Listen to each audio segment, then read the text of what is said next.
Rebecca, I believe we're going to talk about, Perrone is your last name, similar to a beer, and we are going to talk about beer today. We absolutely are. We're going to talk about alcohol-free living, what it means, and what are some of the important reasons to consider going alcohol-free, or at least taking a break. Okay. So tell me, what is it that you do? So an alcohol-free living coach. What does an alcohol-free living coach do? So by definition, I'm a grey area drinking coach, and I support people to take a break from alcohol or, choose the path of long-term sobriety. And grey area drinking is a really big problem in this country.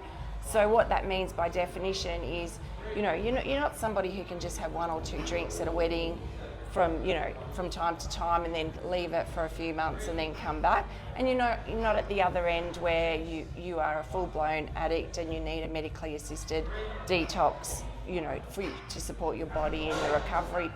Grey area drinking is in the middle. So that middle piece where you might be a daily drinker, have one or two drinks at night, or you might be a binge drinker on the weekend, have 4, 5, 6 on a Saturday night with your mates. There's no clear definition, but it means you're in that middle category that's unhealthy, because there's zero alcohol is the safest, and now we know that there are no minimum alcohol. Sorry, I'll say that again. So we now know that two alcoholic drinks is considered low risk, and anything more than that, you're in the high risk category. So yeah, majority of Australians are drinking in that grey area drinking zone, and they have a problem with it. Okay, so I have so many questions on so much you said then, but maybe let's start with, I'm interested on that last point that you said around the 2 drinks. Can we talk a little bit about that data? So what you're essentially saying is that if somebody has 2 drinks a day, is that right? That's low risk? A week. So 2 drinks a week is low risk. If they were to have 3 a week, what does that mean? High risk. So, and what does, in regards high to what, risk. health or brain function, what is it? So there's no safe level of alcohol consumption. So it can impact, for example, 3 key areas that I focus on talking to my clients about. The cancer risk is significantly increased. We know that there's 7 different types of cancer that are directly attributed to alcohol, breast cancer being one of them. Right. So 1 in 4 diagnosed breast cancers are attributed to alcohol. Liver cancer and colorectal cancer are the other 2 key ones above breast cancer. Heart health significantly impacted. We used to think that 1 glass of wine a day was good for the antioxidants. All of that has been completely debunked. We now know that alcohol increases your risk of high blood pressure, it increases your risk of atrial fibrillation, which is a cardiac arrhythmia, all sorts of cardiac problems, and also brain health, like the clarity, the fog. We know that your brain shrinks with every single drink. So there's no healthy reason, or there's zero reason to drink alcohol.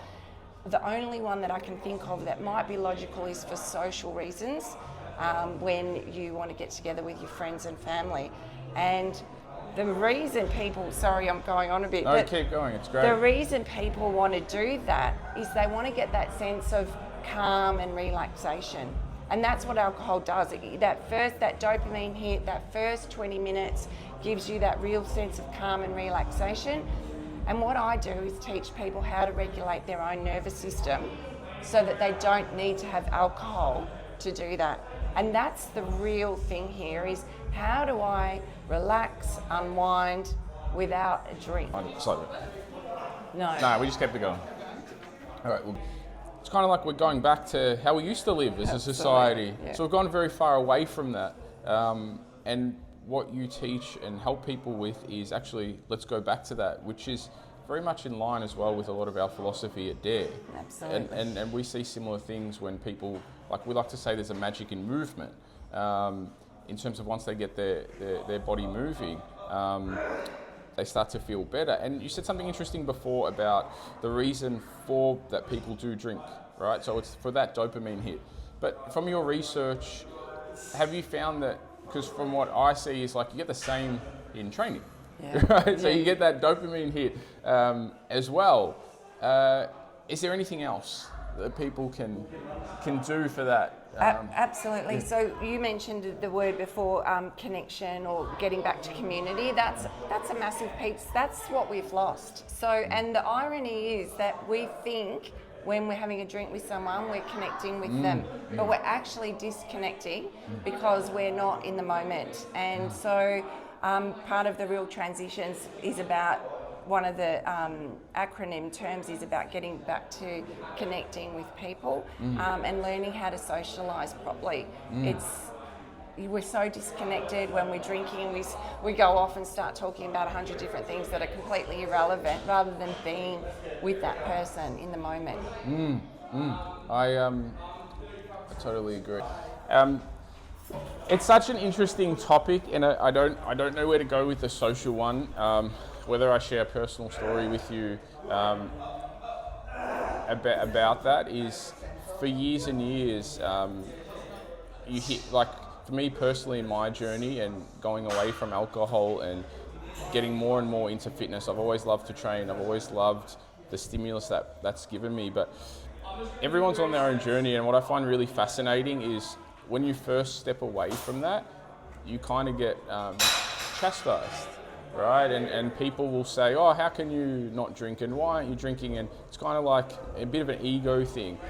And the more you pull away from it and realize that, like, think things through more, kind of the more confidence it gives you. But I suppose in Australia, one thing that is quite common, and I've heard a lot of this, and a lot of people speak to me about this, but they will say, and I've been in corporate before, so and I know you have too, which we'll discuss, is that the common one I hear is, I'm in corporate, and if I don't go out and drink, I don't go out and do those things, I will not have my job, or I'll lose clients, or whatever it is. And what I would like to say to everybody, and I can't wait to get your thoughts on this as well, is it's actually the opposite.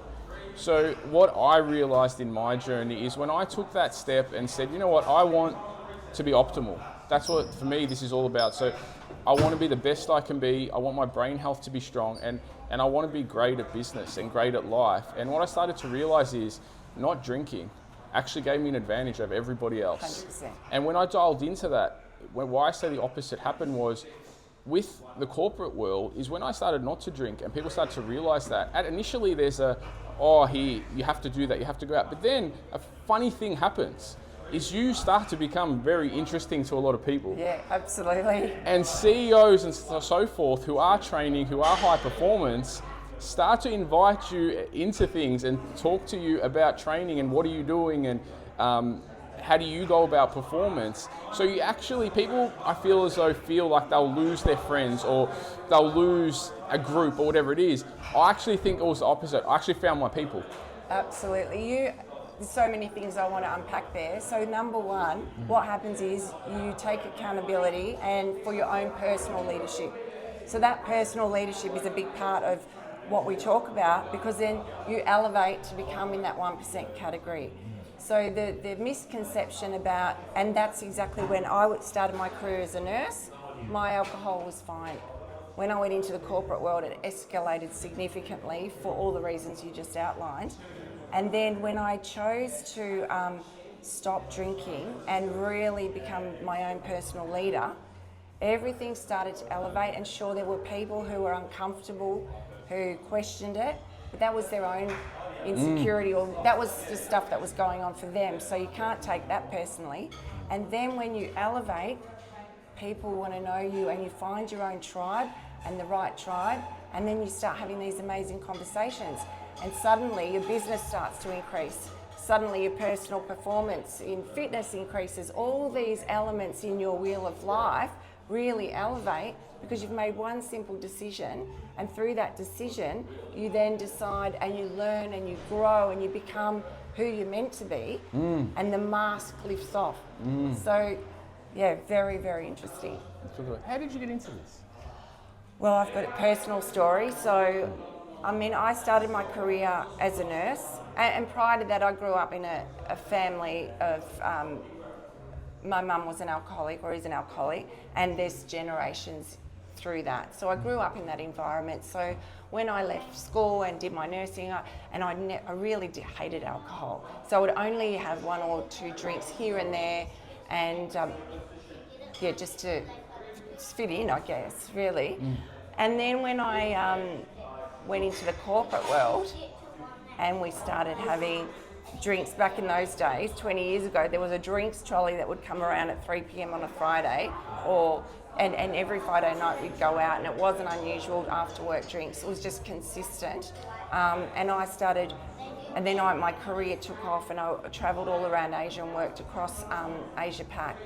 I was drinking every day. That was how expats connected. You know, you're at the bars doing all those things. Then I was in that very heavy grey zone. But then when I had a healthy pregnancy and I stopped drinking, you know, during that and breastfeeding. And after that, when I decided, I can reward myself with 1 alcoholic drink, it escalated and it took a turn for the worst, as it does, because alcohol is addictive. It's one of the top 3 most addictive substances on the planet, and it's progressive. So my body, for whatever reason, over the years, it just escalated and I became so addicted. I started drinking every day, earlier and earlier and earlier.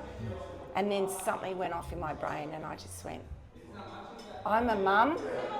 This is not the life that I want, and I'm breaking the generational curse. That was my biggest driver. My daughter, I did not want her to grow up in the environment she's over there. Didn't want her to grow up in an environment that I had. I wanted to be a role model for her. I wanted her. There she is now. And I wanted to, you know, demonstrate to her what healthy was, and you know, how to handle challenges without a drink, how to manage stress, how to celebrate without a drink. Okay, that's enough now, darling. No more. Thank you for that. So, yeah, so it is deeply personal. There's a long history there, and I was in that grey zone for a very, very long time where I was, you know, what they call high functioning, you know, able to drink all night and party all night and then get up the next morning, and I was always the first one back in the office. But that eventually catches up with you. So that's how. And then from there, so I had a great successful career in the corporate world. Made my 5-year announcement on LinkedIn to say, it's 5 years sober. And that was great. You know, it went off actually. And I don't mean just the comments and the likes and everything. The behind the scenes questions. How did you do it? I feel like, you know, you sound like me. Could you share this or that? That was like eye-opening, and I thought, oh my goodness, like there's a real need here. And I'd already been doing lots of leadership coaching and business coaching and that sort of thing. And so I decided to go to the US and specialise in grey area drinking, which in America, this topic, this coaching area is huge, and they see it as something they really value and part of high performance. And so it just went off from there. So that's how its real transition started, through me sharing my journey. Yep.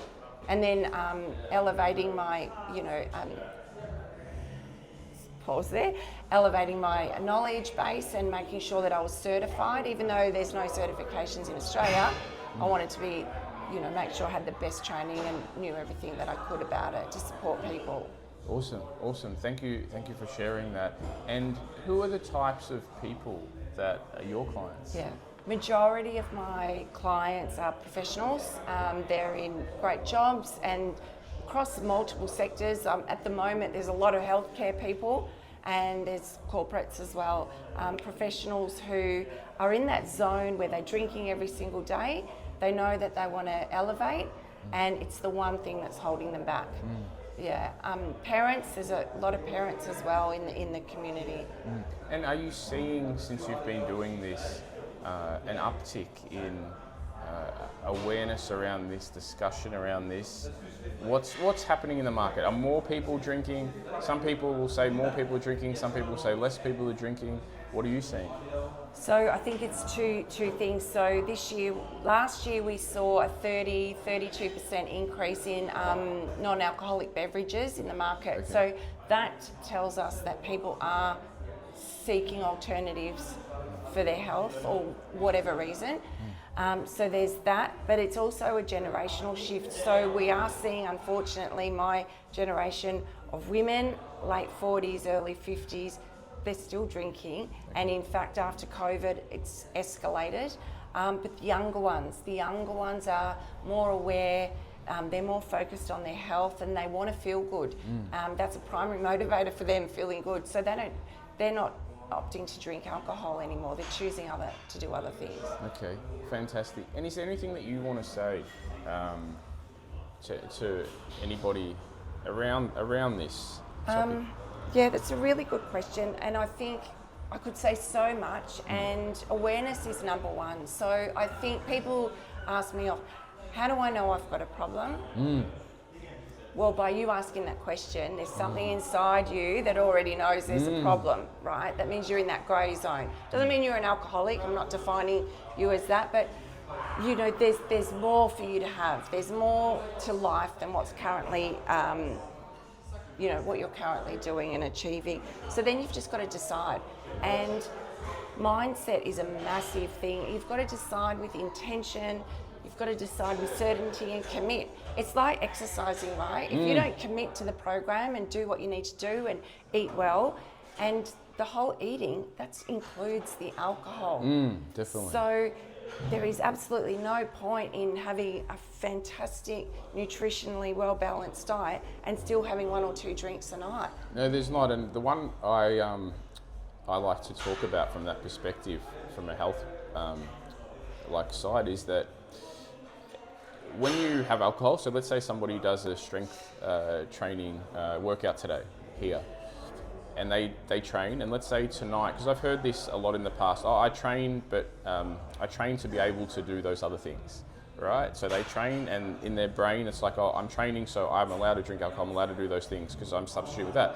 What I say to people is that when you have alcohol, it actually lowers your testosterone. Yeah. So as a male, right, and someone who enjoys putting on muscle and those type of things, for me, it's like if you look at the science base of, okay, I'm going to do a workout, and then if I was to have alcohol, I've diminished my workout, so it's kind of no point. 100%. So that one for me, the effects on your performance and workout in that session are pretty much diminished. So hormones for that, like testosterone is suppressed in its it doesn't produce once you've started drinking alcohol. And when you have alcohol in the evening, the liver will automatically, for the next 24, 48 hours, try and get rid of the toxin. So it's not metabolizing any fat. So when you're trying to lose fat and gain muscle, it can't do it because it's got alcohol in the system, and the liver's working to get rid of the poison that you've just had the night before. And your testosterone, is suppressed, and also then your cortisol levels are increased, and cortisol and stress is a massive one for health. Huge. And I know one that's gotten a lot of people over the line is sleep. So a lot of people can attest to poor sleep after alcohol. And that's a huge one. Obviously, to being healthy and fit and have a great brain function and those types of things, if you're not sleeping well, and alcohol is a direct cause of that, like you said before about having the 1 or 2, or people who said about wine a night, all that is right, but is that affecting your sleep? 100%. Alcohol, there's no doubt, like that's the biggest thing. Like you wake up at 3 a.m, 4 a.m, the body's trying to metabolize the alcohol, and then suddenly you're waking up, all the hormones are trying to regulate themselves. And through my program, that's the first thing that people recognize, the improved sleep. Within 2-3 weeks, people start feeling like, oh my goodness, I'm sleeping. Sometimes earlier, like even within a week, it can take that time for your body to adjust. But if you don't sleep, that's one of the key things to high performance, is including that 8 hours of sleep every day in your life. Definitely, sleep is a superpower. You've had a lot of success with your clients. Yes. You were telling me. I have. So far, I've got a 100% success rate with those people that actually start the program have completed the 100 days and seen amazing results. So everybody's different, and what I love the most, it's not just about sleep and energy and clarity, it's the journey and the coming back to self and the goals that people have been able to achieve or set for the future has been really amazing. Yeah, that's amazing. That's fantastic. Well done to you on achieving those results. What's the goal? What's the vision for your coaching? Where do you want to take this, Rebecca? I want to be able to build awareness, educate people, and really bring to light that you need to live an alcohol-free lifestyle or limit and minimise the alcohol in your world to really perform at that level that you want, and also to help as many people as I can, like literally thousands across Australia, to make sure that they can see the benefits and come back to themselves. Like, who am I when I'm not with alcohol? Because a lot of people have been drinking daily for years and years, or every second day, or every weekend, and that really, they don't know who they are anymore. So coming back and finding out, who am I, what do I want to do, who do I want to be, it's like the key thing. Awesome. Well, it's been great to have you on. Thank you, it's been awesome. And we will put Rebecca's details if you do want to reach out to her, and you've enjoyed the chat in our posts and so forth. But yeah, thanks again. I love the mission. You're certainly helping people overcome something that in this culture that we live in, I believe in Australia, it's a very big thing, and it does hold a lot of people back. And as you said about inspiring your daughter and the future generation, I think it's a really important one, that if there's people like yourself out there who are on a mission to improve overall health, that's always going to benefit everything as a society. So well done to you. Thank you, and thank you to you and Dare. I mean, it's just amazing. I don't know if you know, but I wrote a Google review last night, just spontaneously without, you didn't ask or anything, but I really like the holistic health and wellness and fitness and community that you've created here really aligns with the values of Real Transitions, and it's just amazing to see so many well-educated, really passionate coaches. So yeah, thank you as well.